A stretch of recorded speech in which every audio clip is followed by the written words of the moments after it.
Bienvenue dans Lumière féminine, un espace où l'on met des mots sur ce que l'on ressent, mais que l'on garde souvent pour soi. Moi, c'est Ingrid et je suis heureuse de vous retrouver aujourd'hui pour un nouvel épisode. Aujourd'hui, j'avais envie de vous parler d'un sujet qui me tient particulièrement à cœur. Pendant longtemps, je pensais que la paix intérieure arriverait quand tout irait bien, quand tout serait fait, quand j'aurai moins de stress, plus de temps, plus d'argent, quand mon travail tournerait parfaitement, quand ma maison serait toujours impeccable. J'avais l'impression qu'il fallait que toutes les conditions soient réunies pour enfin me sentir sereine. Et puis un jour, j'ai compris que j'attendais quelque chose qui n'arriverait probablement jamais, parce que la vie ne sera jamais parfaite. Il y aura toujours un imprévu, toujours une mauvaise nouvelle, une journée où l'on est fatigué, une facture à payer, un simple moment où l'on doute, un imprévu qui arrive comme une machine à laver, qui tombe en panne, etc. Alors je me suis posé une question.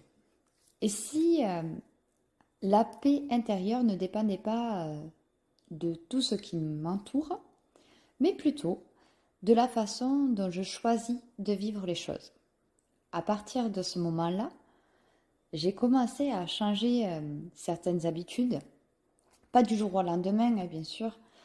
Ça m'a demandé du temps, de la remise en question et parfois même beaucoup de patience envers moi-même. Mais aujourd'hui, je peux dire que je vis beaucoup plus sereinement qu'avant. Non pas parce que ma vie est devenue parfaite, hein, bien au contraire, mais parce que j'ai arrêté certaines habitudes qui alimentaient mon stress sans même que je m'en rende compte, hein, même parfois. Alors aujourd'hui, j'avais envie de partager avec vous 5 habitudes. Peut-être que vous vous reconnaîtrez dans certaines d'entre elles, hein. Et si c'est le cas, j'espère que cet épisode vous donnera envie, vous aussi, de faire un petit pas vers plus de sérénité. La première habitude que j'ai arrêtée, c'est de me comparer aux autres. Je crois que c'est sûrement l'habitude qui m'a fait perdre le plus d'énergie. En tant qu'esthéticienne, hein, il m'arrivait souvent de regarder le travail d'autres professionnels. Je voyais leurs magnifiques poses d'ongles, leur institut qui semblait toujours rempli, leur réussite.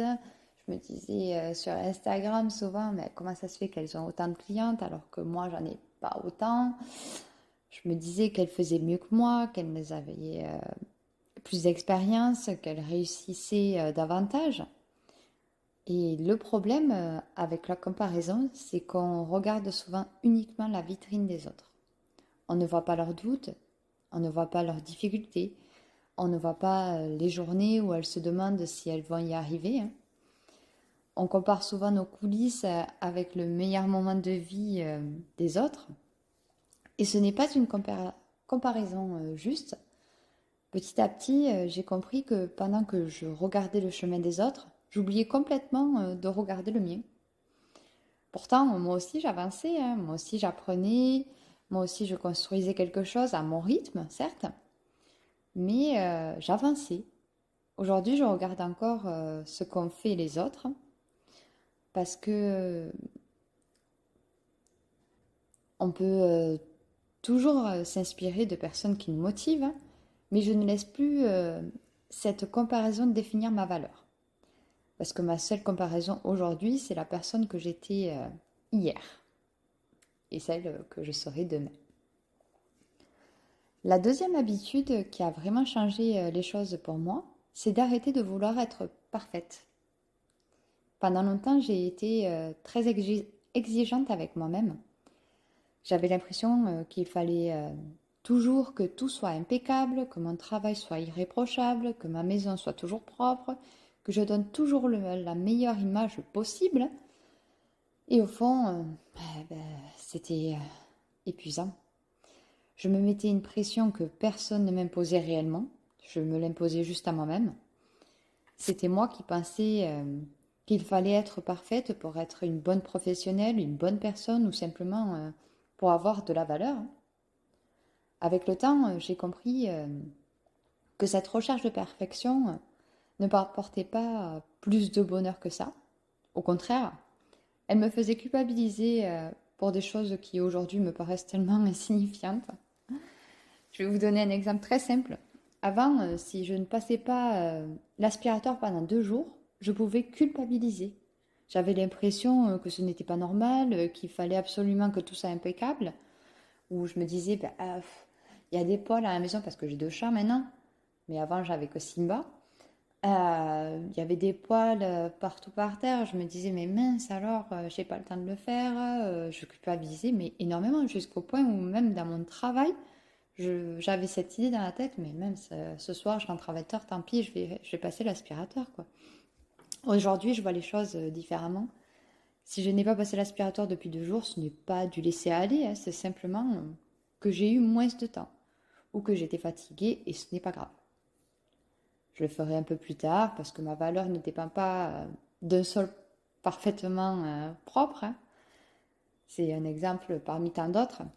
Comme beaucoup de personnes, j'ai aussi reçu des remarques sur mon physique.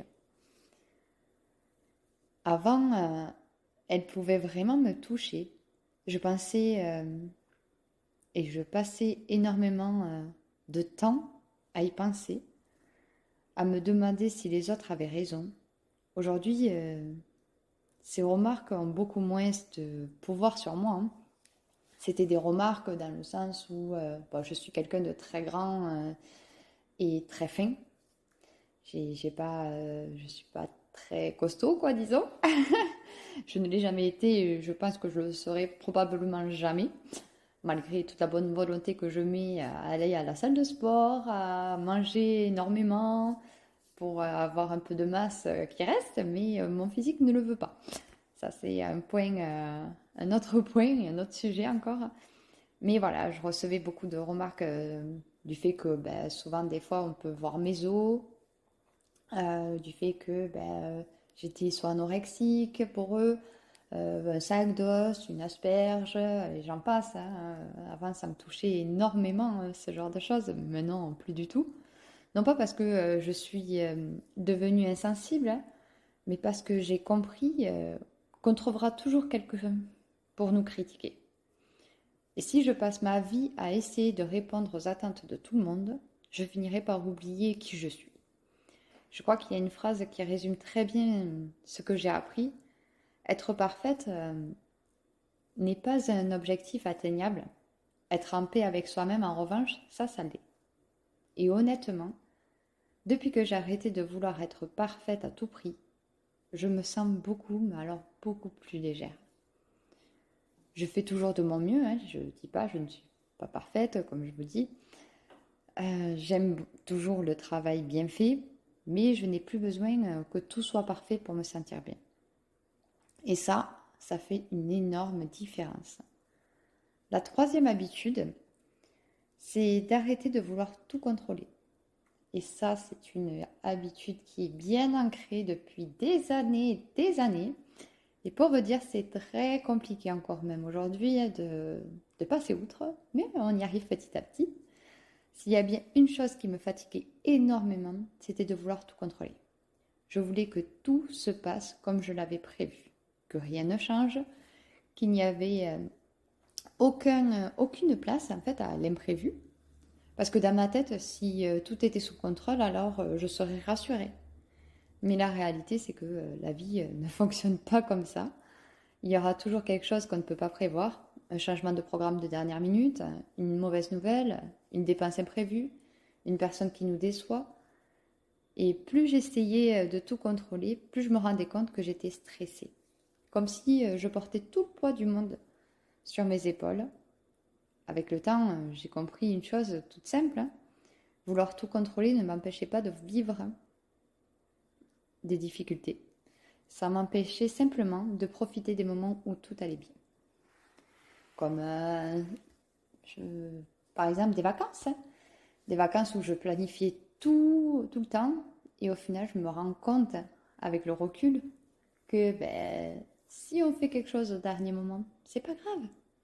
Et c'est même 10 fois mieux, souvent, que quand tout est calculé. Aujourd'hui, quand quelque chose ne se passe pas comme je l'avais imaginé, j'essaye de prendre du recul. Je me demande, est-ce que j'ai vraiment le pouvoir de changer cette situation? Si la réponse est oui, alors je cherche une solution. Si la réponse est non, en revanche, j'apprends à lâcher prise. Je l'avoue, ce n'est pas facile tous les jours, hein.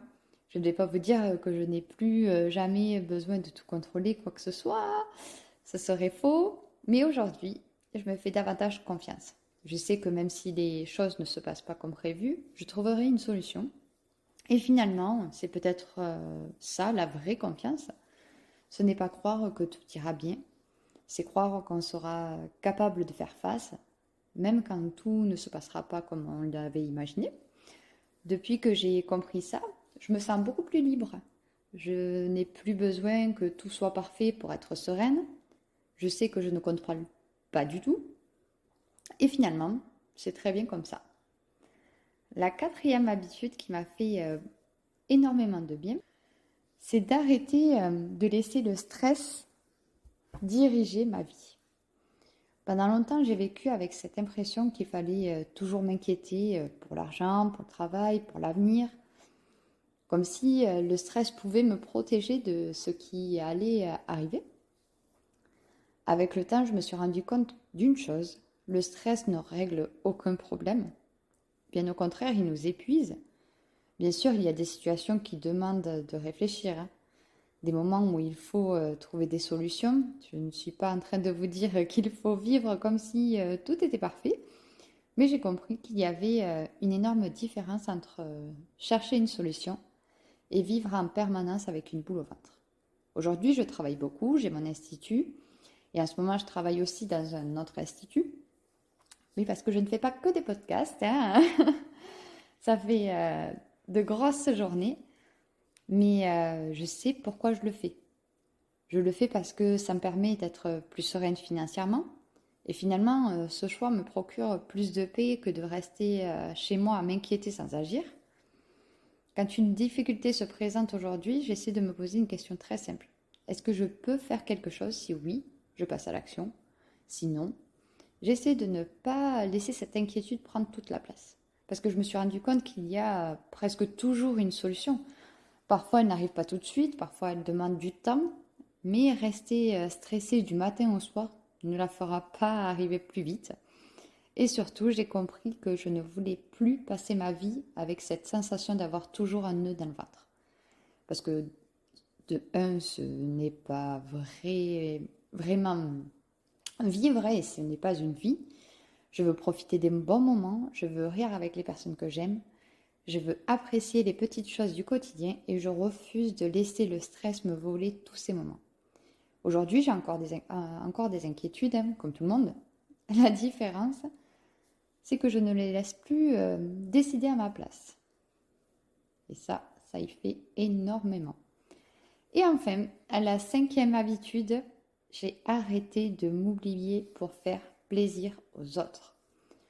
Pendant longtemps, j'avais tendance à penser aux autres avant de penser à moi. J'avais du mal à dire non, j'avais peur de décevoir, j'avais envie que tout le monde soit content. Et je crois qu'on est nombreux à fonctionner comme ça. On fait passer les besoins des autres avant les nôtres, on s'adapte en permanence, on accepte les choses qui au fond ne nous conviennent pas du tout. Petit à petit, on finit par s'oublier. Aujourd'hui, j'ai compris qu'il y a une grande différence entre une personne gentille et s'oublier complètement. Être à l'écoute des autres, c'est une qualité, mais ça ne devrait jamais nous empêcher d'être à l'écoute de nous-mêmes. Aujourd'hui, je fais davantage confiance à ce que je ressens. Quand quelque chose ne me convient pas, je me l'avoue. Quand j'ai besoin de repos, je l'accepte. Quand j'ai envie de faire un choix qui est bon pour moi, je ne culpabilise plus autant qu'avant. Ça ne veut pas dire que je ne fais plus de compromis. Dans une relation, que ce soit en couple, en famille ou avec des amis, les compromis sont importants. On ne peut pas toujours faire uniquement ce que l'on veut. Mais il y a une différence entre faire un compromis et vivre constamment pour répondre aux attentes des autres. Parce qu'à force de vouloir faire plaisir à tout le monde, on finit parfois par ne plus savoir ce qui nous fait réellement plaisir à nous. Et ça, je n'ai plus envie. Aujourd'hui, j'essaie simplement d'être en accord avec moi-même.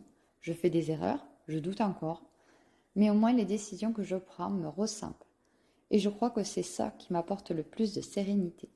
Parce qu'au final, la seule personne avec qui je passerai toute ma vie, eh bien c'est moi. Alors autant apprendre à être bien avec moi-même. Si je devais résumer tout ce que je viens de vous partager avec vous aujourd'hui, je dirais une chose. Ma vie n'est pas devenue parfaite. J'ai toujours des journées compliquées, j'ai toujours des moments de doute, j'ai toujours des imprévus. Mais la différence, c'est que je ne leur donne plus autant de pouvoir qu'avant. J'ai compris que la paix intérieure ne dépend pas d'une maison parfaite, d'un compte en banque parfait et d'une vie sans problème, hein.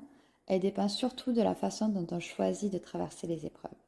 Et je pense que le plus beau cadeau que l'on puisse se faire, c'est d'apprendre à se faire confiance. Parce que, parce que lorsque l'on se fait confiance, on sait qu'on trouvera toujours une solution. Même si elle ne vient pas tout de suite, hein. J'espère sincèrement que cet épisode vous aura fait réfléchir.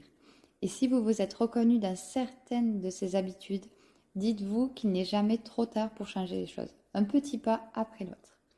Merci du fond du cœur d'avoir passé ce moment avec moi. Si cet épisode vous a plu, n'hésitez pas à vous abonner à Lumière Féminine, à laisser un commentaire pour me dire ce que vous en avez pensé et à le partager à une personne qui pourrait en avoir besoin. En attendant, prenez soin de vous et je vous retrouve très bientôt pour un nouvel épisode de Lumière Féminine. Je vous embrasse. Bisous bisous.